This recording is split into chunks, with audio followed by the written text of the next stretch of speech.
Chapter 28 Sages and Saints of the Indian Middle Ages, covering the years from about 600 to 1400 of the Common Era.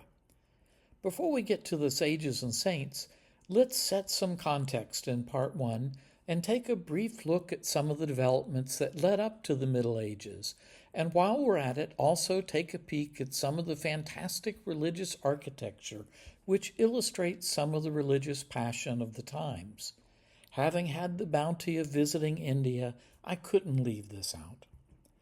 Written by Thomas Tyseal and produced by Thomas Tyseal. Copyright Thomas Tyseal, unless otherwise noted.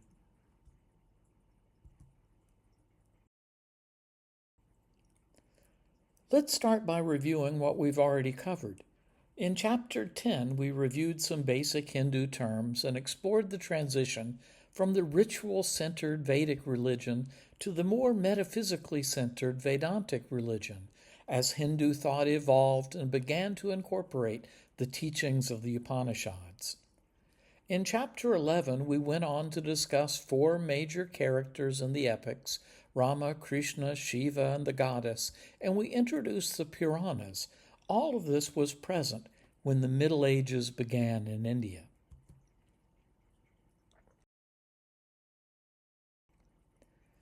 The Middle Ages in India began with the ending of the Gupta Empire in the year 579, which fell due to a combination of internal disunity and invasions from the White Huns from southern Uzbekistan and northern Afghanistan, as you can see here.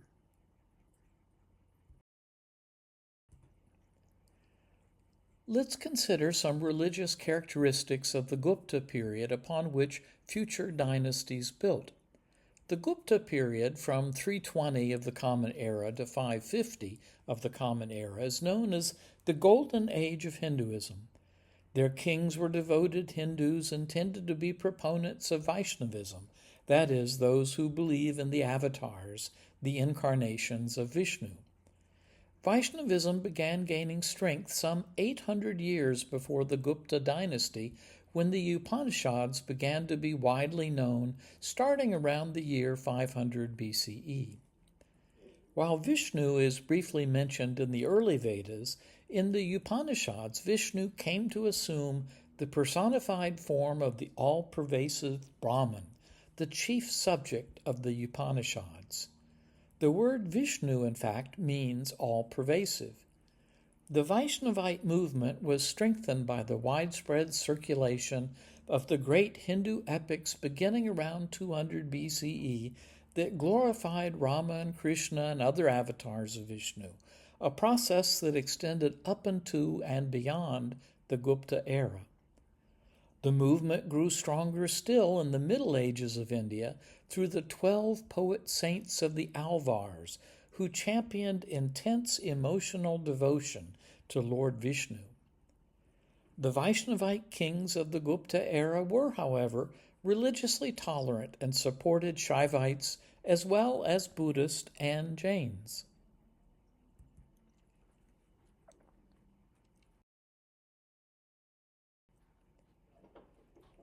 The Gupta kings built many Hindu temples, including the one shown here, the Dashnavantara temple in Deoghar.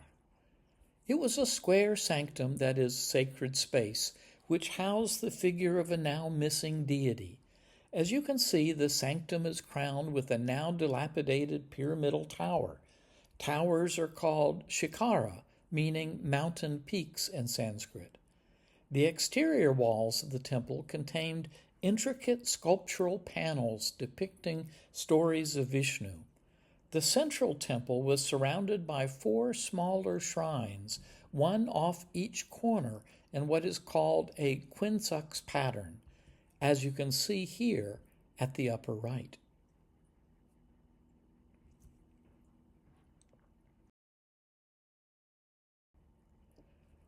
Following the fall of the Gupta Empire, India fragmented into numerous smaller kingdoms, with several establishing regional dominance in the north and east, the Mukharis, bordering Tibet, the later Guptas around the Ganges, and the Pushnabhuti, aka the Vardhana dynasty, who eventually united with and absorbed the Mukharis and then conquered the late Guptas. Over time, of course, a different set of kingdoms arose and became prominent before the Islamic Delhi Sultanate conquered Rajput, then other kingdoms, as shown here. Of these, the Pandyan and Kolan kingdoms lasted the longest. Two tributary rulers of the Gurjara Pratiharas dynasty in north-central India broke away and formed the Kandela dynasty, which grew to rule the territory shown here, with Karajura Vahaka, now called Karajuro, being the capital.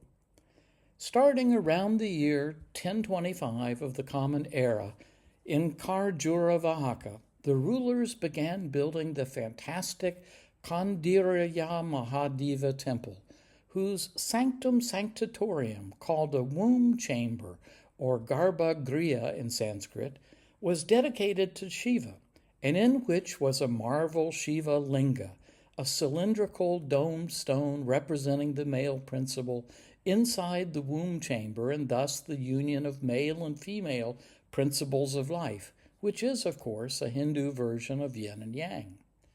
This style of architecture shown here is called Nagara, and is an elaboration of Gupta-style architecture with its square inner sanctum capped by a pyramidical structure. In Nagara architecture, the square foundation of the Gupta period is now crowned by a more rounded pyramidical spire and is in the temple here, embellished by surrounding it with 84 lesser spires and 6 interconnected chambers.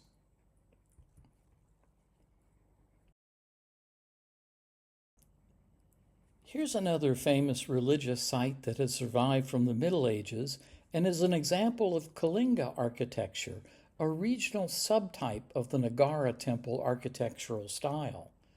This is what remains of the Konarak Sun Temple complex, dedicated to Surya, the sun god in Odisha, built around the year 1255 of the Common Era. In Vedic iconography, Surya is represented as rising in the east and traveling rapidly across the sky in a chariot drawn by 7 horses. As you can see in the diagram at right, the complex was originally designed as a colossal chariot for the sun god, featuring intricate stone carvings with 12 pairs of wheels and 7 horses. The tallest curvilinear spire shown at the left in the diagram, indicated by the words Surya on horse and Surya on chariot, no longer exist. In architecture, it is known as the Rika Dula, and it covered the sanctum. Only the middle structure, the Pida Dula, serving as an assembly hall in front of the missing tall spire, has survived, and that is what is shown in the photo at left. It has a square foundation and, as in Gupta architecture, has a pyramid-shaped tower.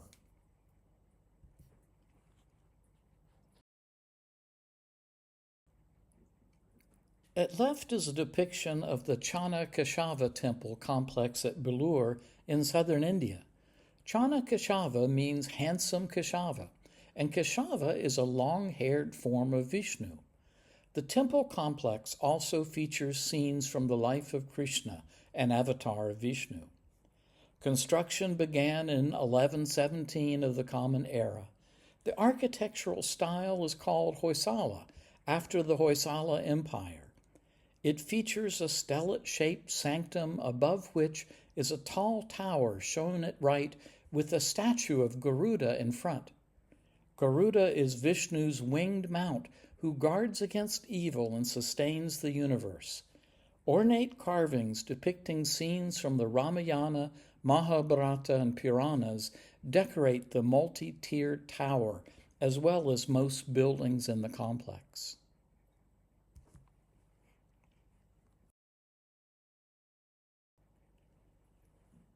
Construction of the Qutub Minar in Delhi began in 1199. It's the world's tallest brick minaret from which the Muslim call to prayer is raised. The architecture is a fusion of Indian and Islamic styles. While it's not really a religious shrine, though it has a mosque which sits to its left and was built just after the Middle Ages in India ended in 1526, when Babur from Central Asia, a descendant from both Timur and Genghis Khan, defeated Ibrahim Lodi, the Sultan of Delhi, and established the Mughal Empire. I can't leave any review of Indian architecture without showing the glorious Taj Mahal, whose construction began in 1632. Next up, we'll look at an extremely important philosopher from the Middle Ages of India who will give us one way to think about God.